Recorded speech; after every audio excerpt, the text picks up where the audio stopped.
নমস্কার বন্ধুরা, আমি রাত্রি বলছি।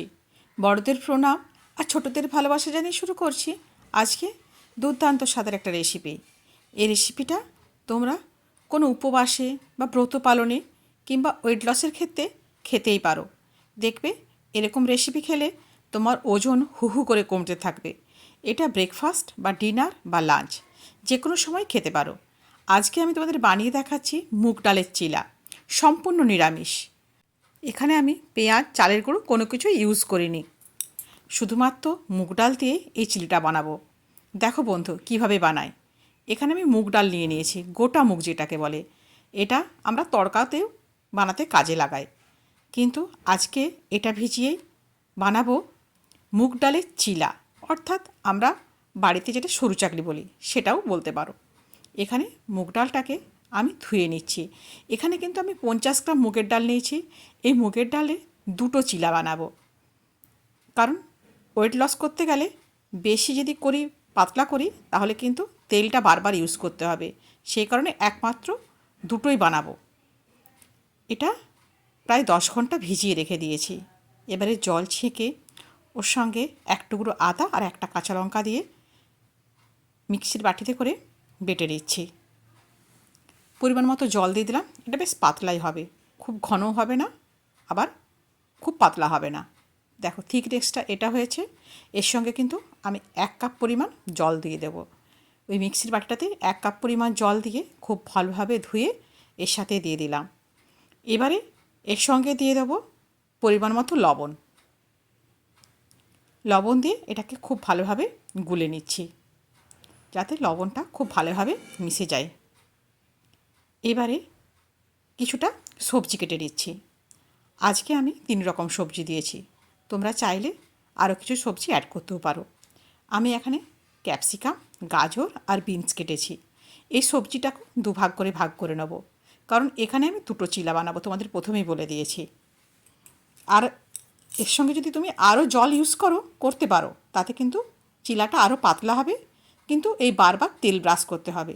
সেই কারণে ওয়েট লস করা তোমার পক্ষে সম্ভব হবে না। যত কম পরিমাণে তেলটা ইউজ করবে ততই ভালো হবে।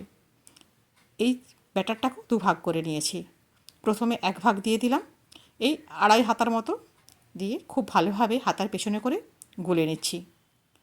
তোমরা ভাবছো দিদি তো সবজিগুলো দিল না।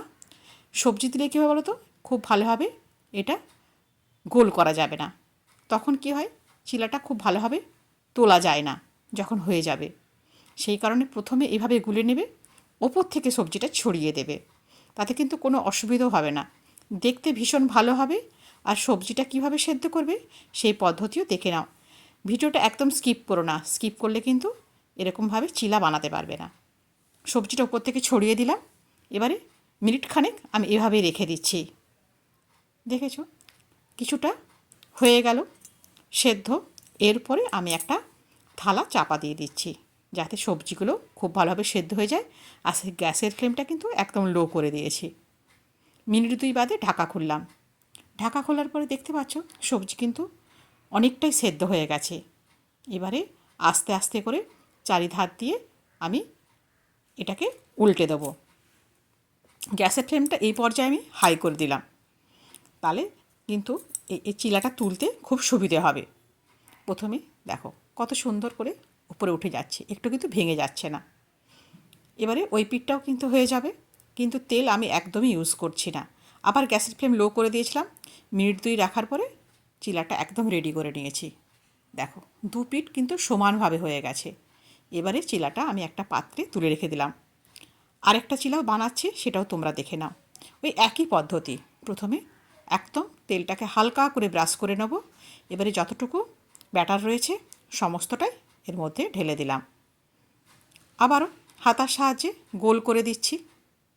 তোমরা থিকনেসটা দেখে বুঝতে পারছো, পাতলাও নয় আবার মোটাও নয়, একদম গোল করে পূর্ণিমা চাঁদের মতো করে গোল করে নিলাম। আবার ওপর থেকে সবজিগুলো ছড়িয়ে দেবো। ছড়িয়ে দিয়ে মিনিট খানেক রেখে দেবো গ্যাসের ফ্লেমটা হাই করে। তারপর গ্যাসের ফ্লেমটা লো করে আবার একটা থালা চাপা দিয়ে দেবো। থালা চাপা দিয়ে আবার রেখে দেবো প্রায় মিনিট 2-3 ধরে। গ্যাসের ফ্লেমটা কিন্তু লো করে রাখবে, একদম হাই করে রাখবে না, তাহলে কিন্তু পুড়ে যাবে। তখন খেতে তেতো লাগবে। আবার 2 মিনিট বাদে ঢাকাটা খুলে এই সেম প্রসেসে চারিধার দিয়ে একটুখানি তুলে একদম উল্টে দিলাম। দেখো, দুটো চিলা আমার কত সহজে রেডি হয়ে গেল। আর খেতেও ভীষণ মুখরোচক লাগে।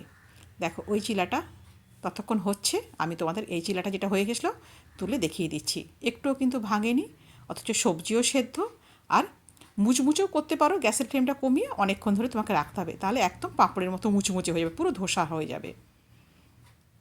এবারে তুমি টক দই, ধনেপাতার চাটনি, যা খুশির সাথে এটা পরিবেশন করতে পারো।